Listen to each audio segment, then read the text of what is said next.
பிரித்தானியாவின் சோலிஹல் பகுதியில் உள்ள உணவகம் ஒன்றில் சட்டவிரோத பணியாளர்கள் பணிபுரிந்ததாக கூறப்படும் குற்றச்சாட்டு தொடர்பில் அதன் உரிமையாளர் வழங்கிய விளக்கம் தற்போது பேசும் பொருளாகியுள்ளது. சோலிஹலில் அமைந்துள்ள ஜாக்போக் உணவகத்தில் உள்துறை அமைச்சக அதிகாரிகள் திடீர் சோதனை மேற்கொண்டனர். இதன்போது அங்கு முறையான ஆவணங்கள் இன்றி இருவர் பணிபுரிந்ததாக கண்டறியப்பட்டது.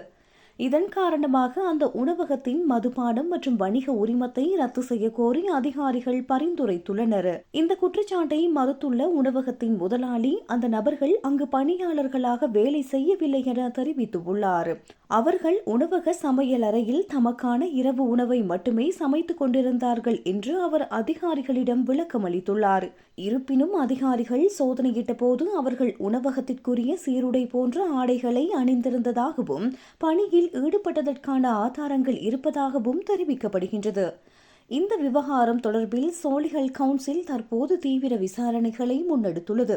உரிமத்தை ரத்து செய்வது தொடர்பான இறுதி முடிவு விரைவில் அறிவிக்கப்பட உள்ளது. பிரித்தானியா முழுவதும் திடீர் சோதனை மேற்கொள்ளும் அதிகாரிகள் ஆவணங்கள் இன்றி பணியாற்றுவோர் மற்றும் தங்கியிருப்போரை கைது செய்து வருகின்றமை குறிப்பிடத்தக்கது.